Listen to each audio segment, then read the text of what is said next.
Hi guys. So today we are starting with the chapter 3. I hope you've done the exercise.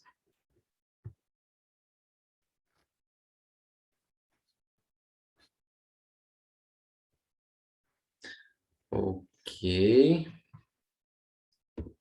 Hope you can see my screen.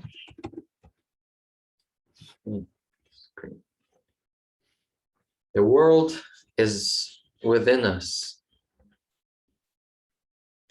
We are not in the world. The world is within us. The first time I heard this, I was puzzled. How can the world be within me? How could it be possible that you, another human being, could live inside me? It took a long time to understand that what is actually inside me are the thousands of qualities and traits that make up every human being, and that beneath the surface of every human is this blueprint of all mankind.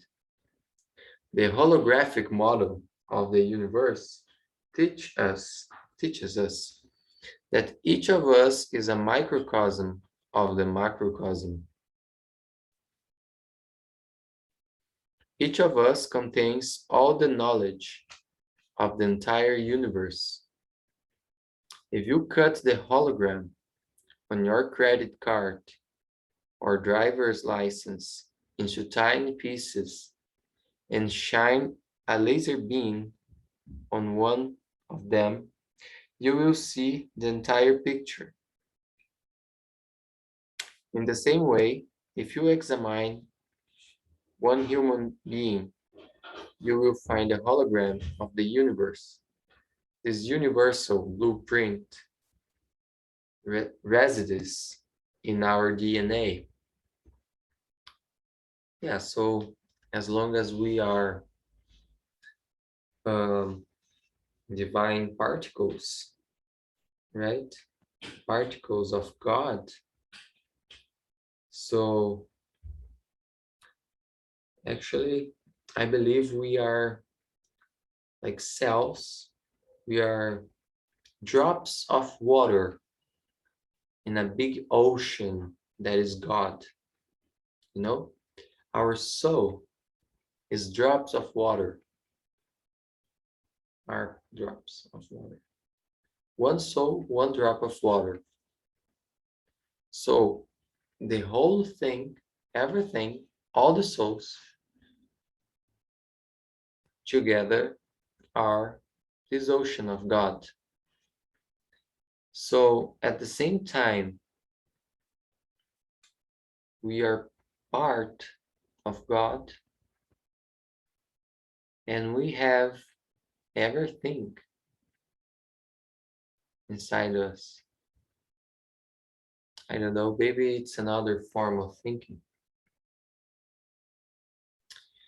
Dr. David Simon, medical director of the Chopra Center for Well-Being and author of The Wisdom of Healing, explains it this way. A hologram is a three-dimensional image derived from two-dimensional film. The unique feature of the hologram is that the entire three-dimensional picture can be created out of any piece of the film. The whole is contained in every bit. That is why it's called a hologram. In a similar way, every aspect of the universe is contained within each of us. The forces that comprise matter throughout the cosmos are found in each atom of the body. Every strand of my DNA carries the entire evolutionary history of the life. My mind contains the potential of every thought that ever was or will be expressed. Understanding this reality is the key to the door of life, the entranceway to unbounded freedom. Experiencing this reality is the basis of real wisdom.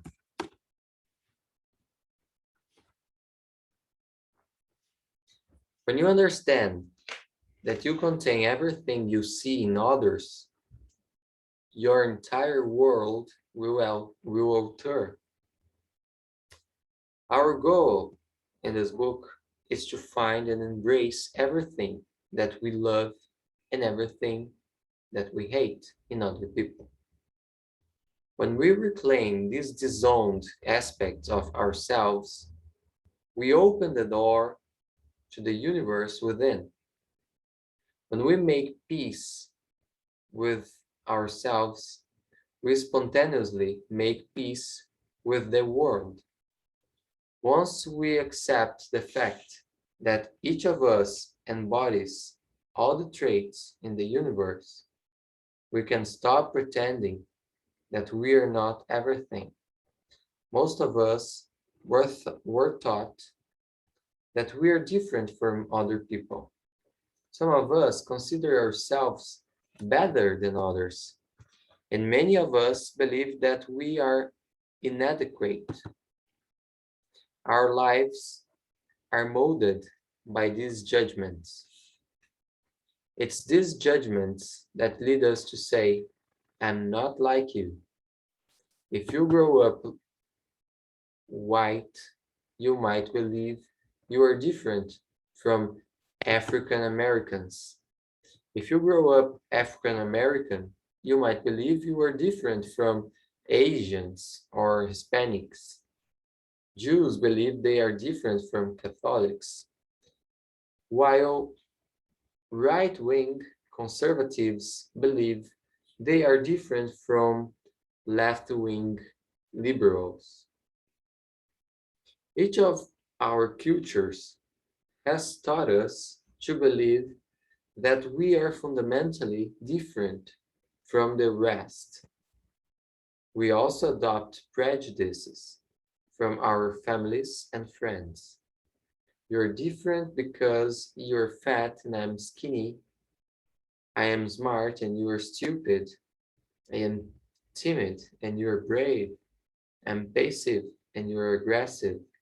I'm loud and you're soft-spoken. These beliefs maintain the illusion that we are separate. They create internal as well as external barriers that keep us from embracing the totality of our being. They keep us pointing our fingers at others. So I think basically this part of embracing shadows are pretty much as understanding the yin-yang thing, you know? Because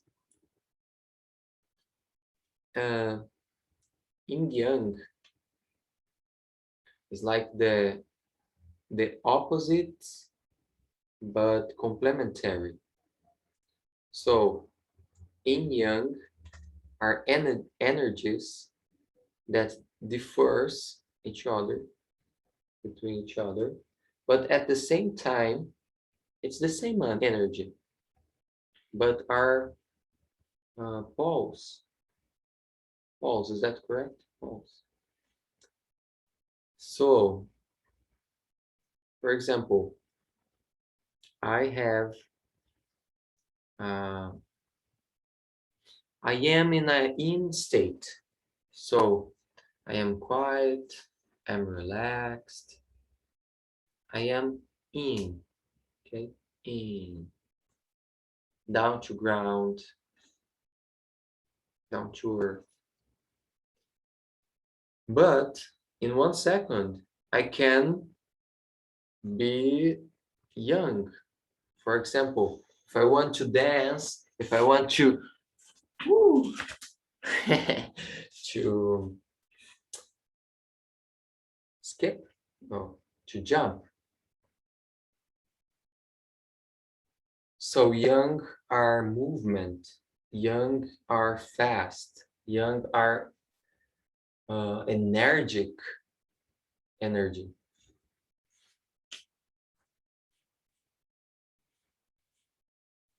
But everything is inside me, yin and yang, and we shall find the balance, right?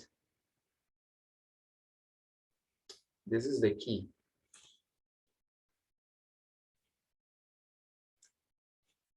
Okay, let me see. The key is to understand that there is nothing we can see or perceive that we are not. If we did not possess a certain quality, we could not recognize it in another. If you are inspired by someone's courage, it is a reflection of the courage within you. If you think someone's selfish, you can be sure that you're capable of demonstrating the same amount of selfishness. Although these qualities will not be expressed all the time, we each have the ability to act out any quality we see. Being part of the holographic world, we are all that we see, all that we judge, all that we admire, regardless of skin color, weight, or religious preference. We share the same universal qualities. All humans are the same in this essential way. Renowned Ayurvedic doctor uh, Vasant Lad. Oh, I've heard about him. Yeah, maybe a phytotherapeutic book. I don't know. He says, within every drop is the ocean. Within every drop is the ocean. And within every cell is the intelligence of the whole body.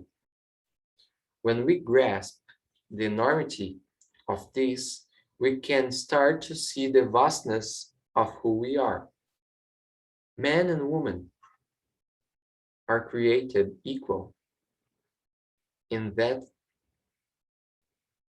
they share the same full range of human qualities. Just a second, my dog.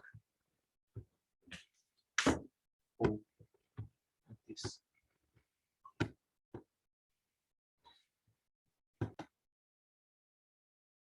So my dog was choking or vomiting, and I'm not sure, but it was not well. Okay, I don't know where I stopped.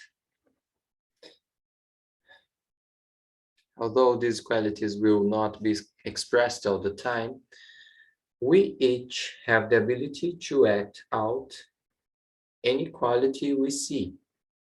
Being part of the holographic world, we are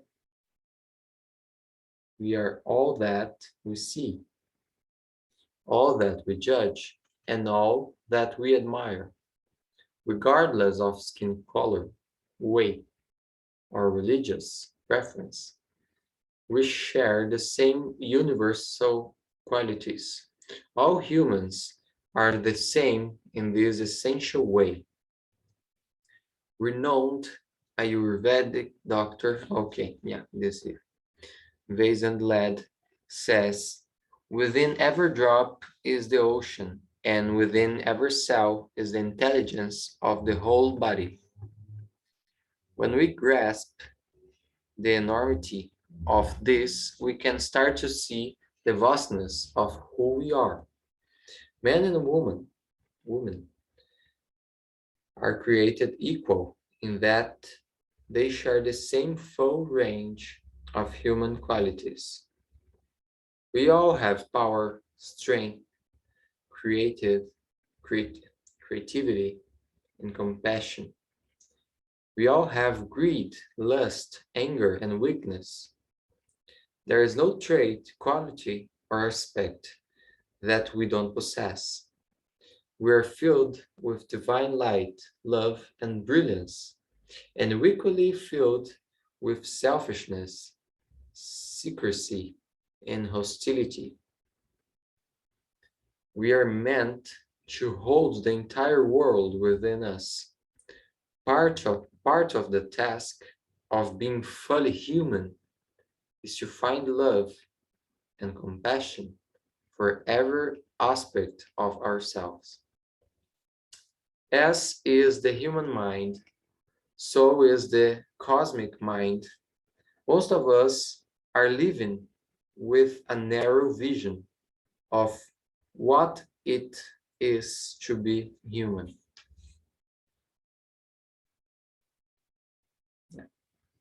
When we allow our humanity to embrace our universality,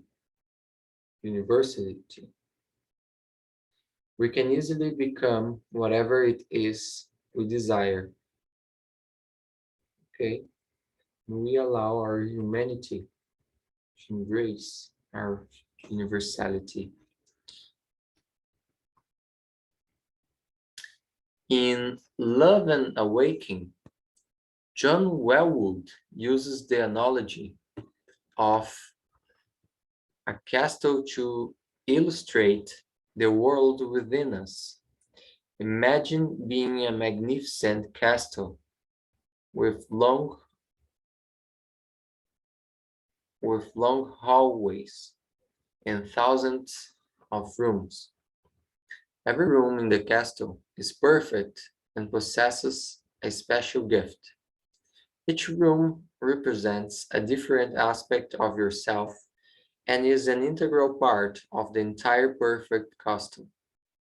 As a child, you explored every inch of your castle without shame or judgment. Fearlessly, you searched every room for its jewels and its mystery.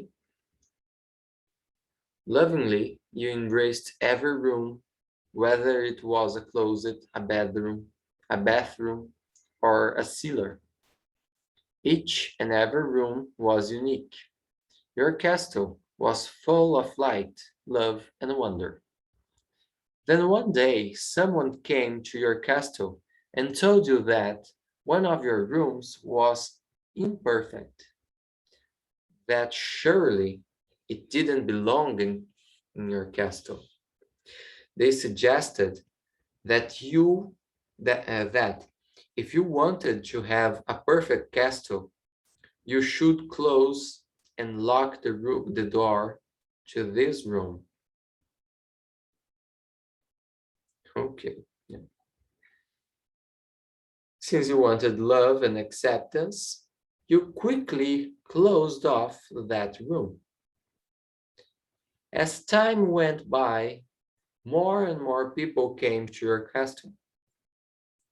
They all gave you their opinions of the rooms, which ones they liked and which ones they didn't. And slowly you shut one door after another. Your marvelous rooms were being closed off, taken out of the light, and put into the dark. A cycle had begun. From that time on, you closed more and more doors for all kinds of reasons. You closed doors because you were afraid, or you thought that rooms were too bold. You closed doors to rooms that were too conservative. You closed doors because other castles you saw did not have a room like yours. You closed doors because your religious leaders told you to stay away from certain rooms. You closed any door that did not fit into society's standards or your own ideal. The days were gone when your castle seemed endless and your future seemed exciting and bright. You no longer cared for every room with the same love and admiration. Rooms you were once proud of, you now willed to disappear. You tried to figure out ways to get rid of these rooms, but they were part of the structure of your castle. Now that you had shut the door to whatever room you didn't like, time went by until one day you just forgot that room altogether. At first, you didn't realize what you were doing. It just became a habit, with everyone giving you different messages about what a magnificent castle should look like. It became much easier to listen to them than to trust your inner voice, the one that loved your entire castle. Shutting off those rooms actually started to make you feel safe. Okay, I will make a pause here because this makes me remember that reminds me of that book from Napoleon Hill. I've read talked about this book. I don't remember the name in English. Let me see.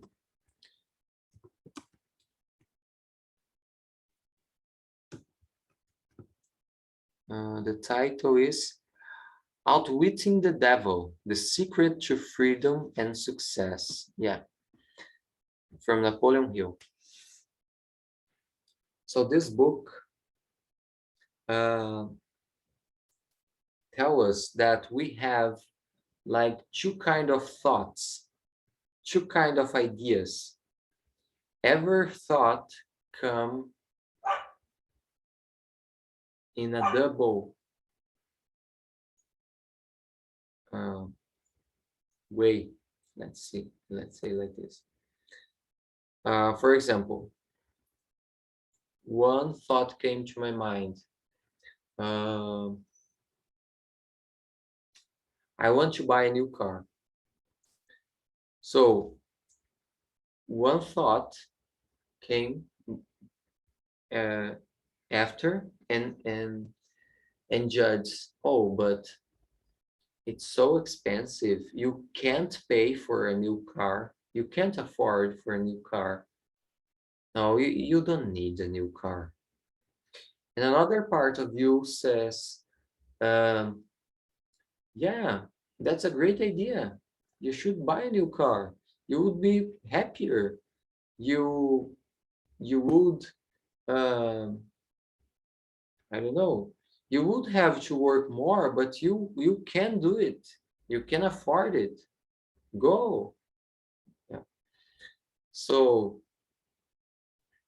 uh, yeah, another thing that this text reminded me was, oh, in the outwitting with the devil says that he uses parents, teachers, priests, and other people to teach children uh, fear, for example.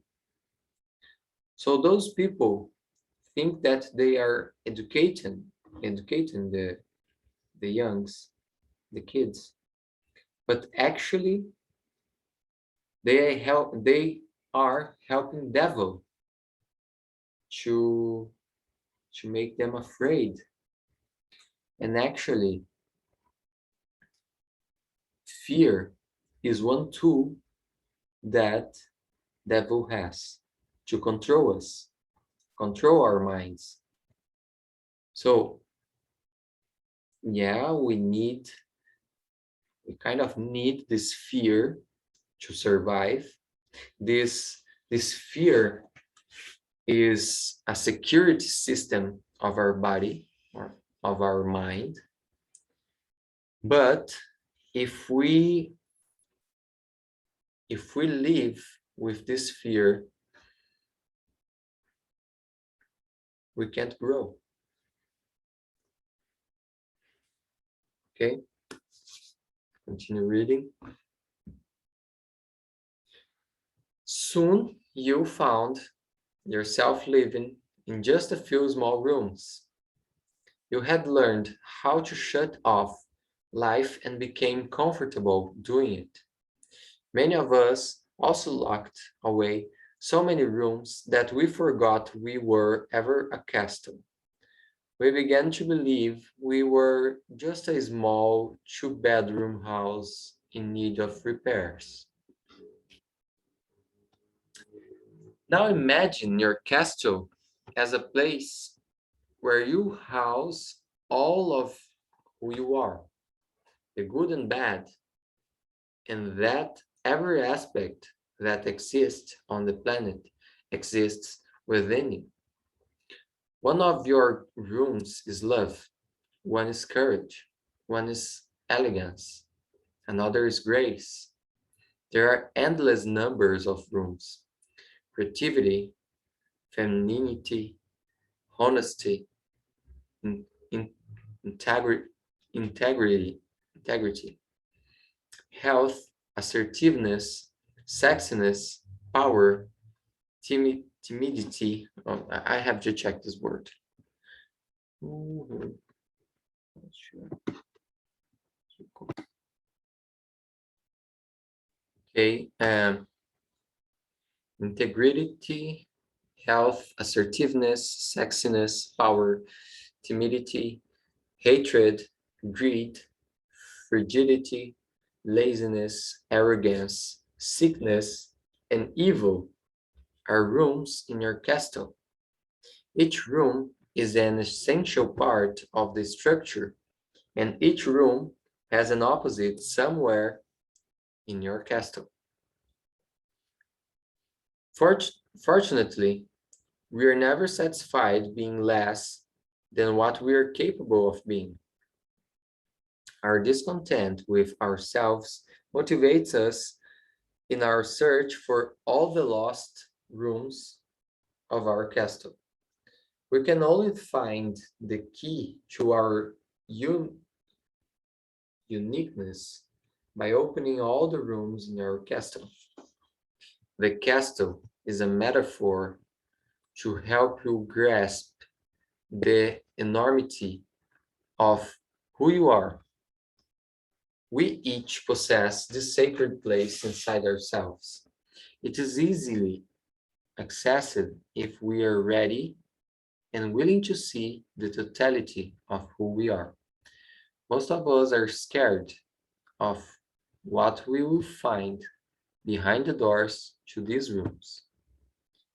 So instead of setting out on an adventure to find our hidden selves, full of excitement and wonder, we keep pretending the rooms don't exist. The cycle continues, but if you truly desire to change the direction of your life, you must go into your castle and slowly open each and every door. You must explore your internal universe and take back all that you've disowned. Only in the presence of your entire self can you appreciate your magnificence and enjoy the totality and uniqueness of your life. When I began my search for the world within me, I thought it was an impossible task. I thought the world was a mess, but that I was not. I thought I was not a murderer. I'm not a homeless person. I didn't really want to find out that I possessed all the qualities of the world. As far as I could see, I was nothing like the people I judged.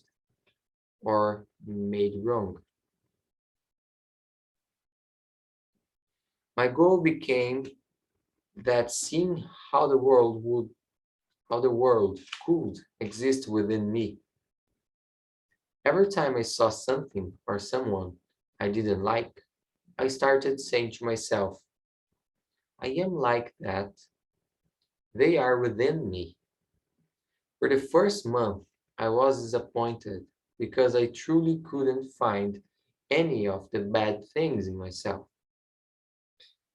Then one day, while I was riding on the train, everything changed. A woman in my car was yelling at her child. I was busy telling myself I would never treat my child that way, and how awful this woman was for scolding her child in public. When a little voice in my head said, if your child had just spilled chocolate milk, all over your white silk suit, you would throw a flight fit. Suddenly, the pieces of the puzzle fell together. Of course, I had the ability to get angry at a child. I didn't want to admit to myself. So when I saw someone else fly into a rage, I was judgmental instead of empathetic. This took the focus off me. I realized that I was the quality demonstrated by each person that was within me. It was the quality demonstrated by each person that was within me, not the person herself. I am not the angry woman on the train, but I do possess the impatience and intolerance that she revealed at that moment. What I discovered,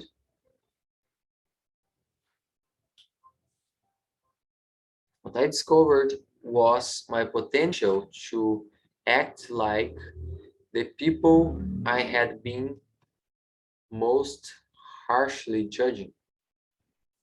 It became clear that I had to be on the lookout for the traits that most bothered me in others. Okay, just a second here. Oh, in others.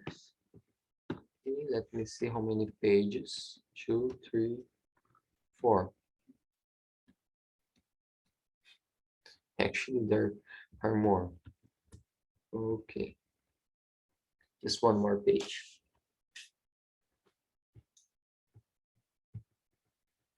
I began to recognize them as rooms I'd closed off. I had to acknowledge that I, too, could yell at my child if I had a bad day. Then I looked at a homeless person and asked myself, if I had no family or no education and I lost my job, would it, would it be possible for me to be homeless? The answer was yes. If I changed the circumstances of my life, it was easy to see I could do and be almost anything different. I tried being every kind of person, happy, sad, angry, greedy, and jealous. Fat people had been a special target of mine. My father had always been heavy, and he was included in my prejudice. Suddenly, he looked different to me.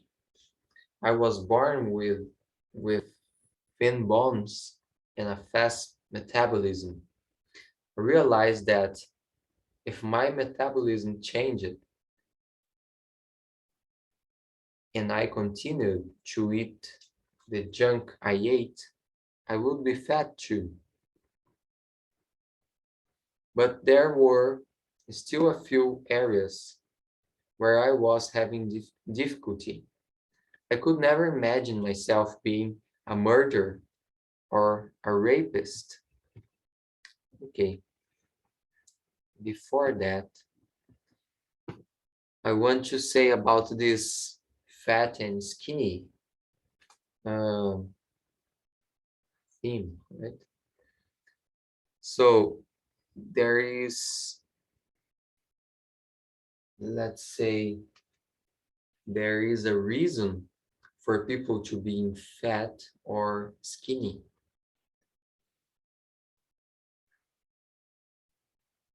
I've not searched much, but this book from Val Capelli, it is in Portuguese. I don't know if this one, because this is volume 1, but there are 5. And they they relate each disease, each illness with behavior, habit, thought. So our body just manifestates something that our mind or our spirit is experiencing. So for example, for a skinny person, for skinny people, uh, we are usually people who wants to do more, to be active, to to feel uncomfortable when we are doing something and there are anybody near us, because we don't like being observed while we do stuff. We are kind of perfectionists, something like that. While fat people are the ones who, uh, according to those guys, who thinks they need more weight or power, strength to handle with the problems with the world.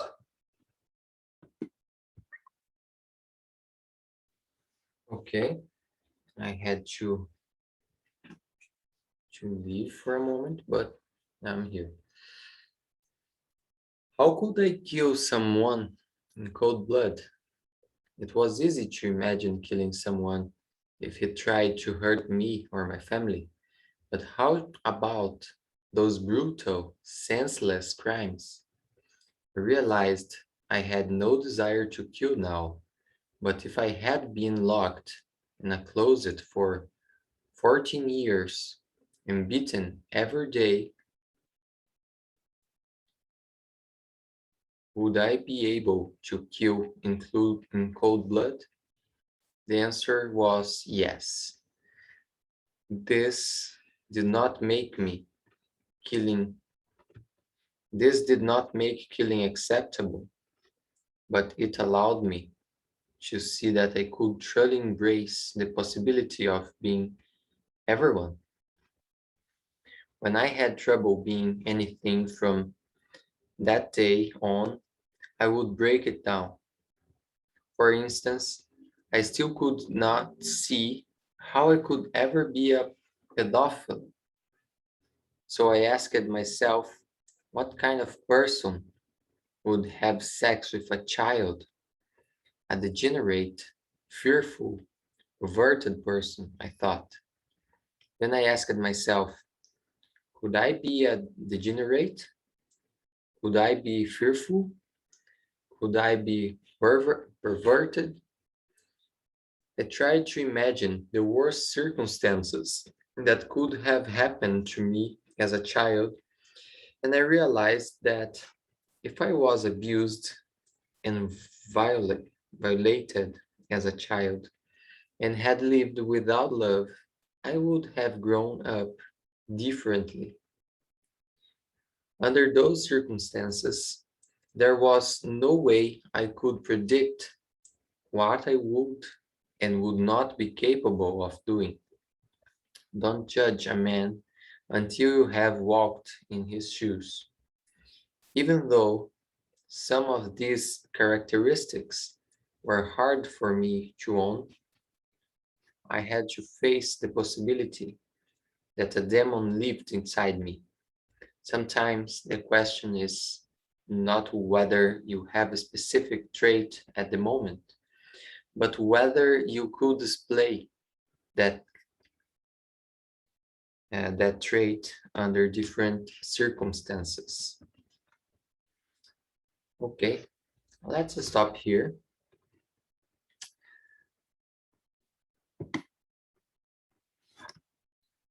So this was chapter 3, part 1. Hope you were enjoying. And yeah, see you next week. Okay?